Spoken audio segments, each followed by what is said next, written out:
Hi guys, welcome to Kamala's Kitchen Diary. எல்லாரும் எப்படி இருக்கீங்க? நல்லா இருப்பீங்கன்னு நம்புகிறோம். எங்களது குக்கிங் சேனல் பார்வையாளர்கள் அனைவருக்கும் எங்களின் இதயம் கனிந்த புதுவருட நல்வாழ்த்துக்களை தெரிவித்துக் கொள்கிறோம். வருகின்ற 2025 வருடம் அனைத்து உள்ளங்கள் மகிழ்ச்சியாகவும் இன்று நாங்கள் செய்யும் லட்டு போல் இனிமையாகவும் அமைய வாழ்த்துகிறோம்.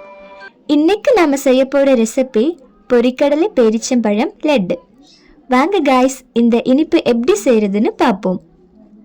பொரிக்கடலை பேரிச்சம்பழம் லட்டு செய்வதற்கு தேவையான பொருட்கள்: நெய் 150 மில்லி, சீனி 150 கிராம், பொரிக்கடலை 150 கிராம், முந்திரி பருப்பு 50 கிராம், ஏலக்காய் 10, பேரிச்சம்பழம் 150 கிராம், செரிப்பழம் 100 கிராம்.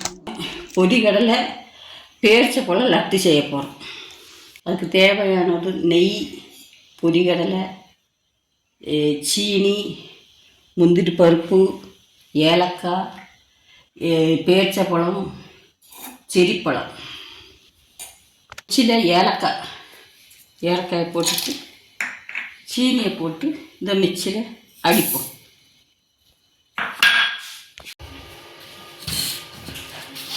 நம்ம ஏலக்காயும் சீனியும் அடித்து பிளேட்டில் தட்டிட்டு பொரிகடலை பொடிச்சிக்குவோம்.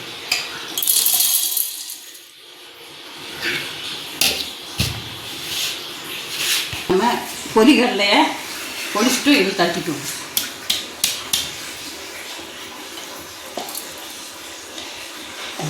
முந்திரி பருப்பை மிக்சியில் போட்டு ஒரு திருக்கிக்குவோம்.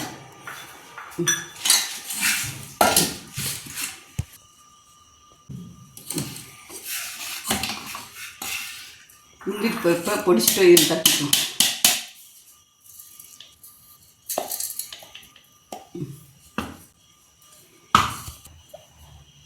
முந்திரி பருப்பை கொஞ்சம் போட்டுக்குவோம். பொடியாக பேரிச்சம்பழத்தை போட்டுக்குவோம். மிக்சியில் செரிப்பழம் அதை போட்டுக்குவோம்.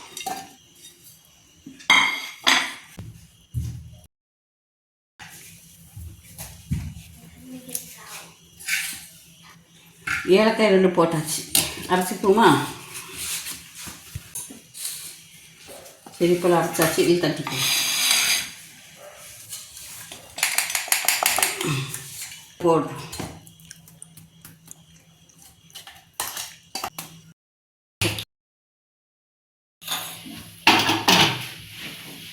நெய்யை காய்ச்சிக்குவோம்.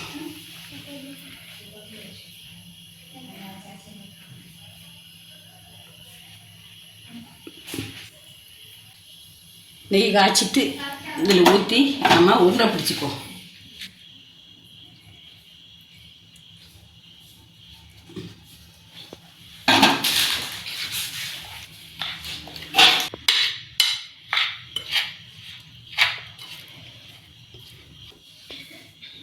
உருண்டை பிடிச்சிக்குவோம்.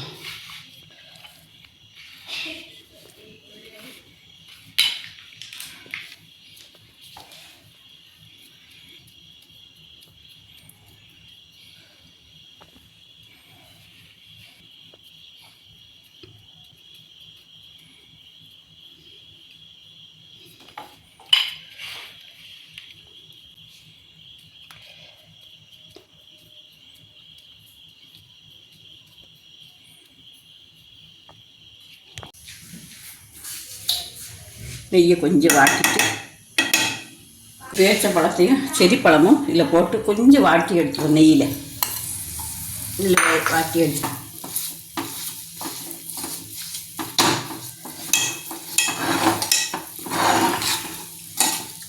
வாட்டியாச்சு. பாத்திரத்தில் எடுத்து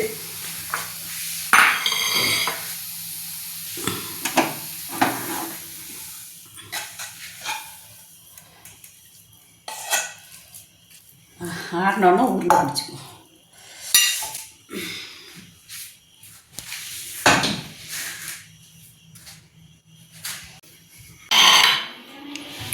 இந்த உருண்டை பிடிச்சிருவோம்.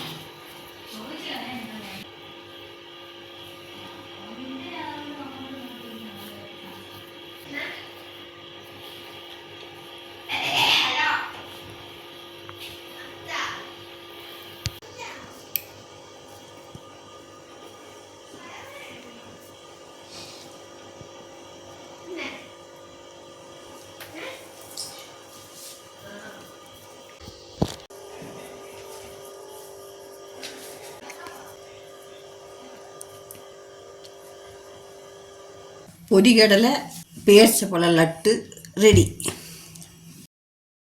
என்ன காய்ஸ், இன்னைக்கு நம்ம செஞ்ச பொரிக்கடலை லட்டும் பேரிச்சம்பழம் லட்டும் உங்களுக்கு பிடிச்சிருக்கும்னு நம்புகிறோம். நீங்களும் இதுபோல் ட்ரை பண்ணி பார்த்துட்டு உங்கள் கருத்துக்களை கமெண்ட் பண்ணுங்கள். உங்களுக்கு எங்கள் சமையல் பிடிச்சிருந்தா லைக் பண்ணி ஷேர் பண்ணுங்கள். அப்படியே மறக்காமல் சப்ஸ்கிரைப் பண்ணி பெல் ஐக்கானையும் கிளிக் பண்ணிக்கோங்க. இன்னைக்கு உங்களுக்கான டிப்ஸ். குழம்பு யதார்த்த ருசி கிடைப்பதற்கு கடாய் நன்றாக சூடான பின் எண்ணெய் ஊற்றி எண்ணெய் நன்றாக காய்ந்ததும் கடுகு ஜீரகம் தாளிக்க வேண்டும்.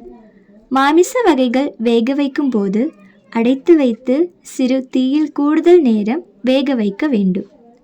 உங்களுக்கு இந்த டிப்ஸ் உபயோகமானதாக இருக்கும்னு நம்புகிறோம். ஓகே காய்ஸ், இது மாதிரி புதிய ரெசிபியுடனும் புதிய டிப்ஸுடனும் உங்களை மீண்டும் சந்திக்கிறோம். தேங்க்யூ ஃபார் வாட்சிங் அண்ட் தேங்க்யூ ஆல். பை.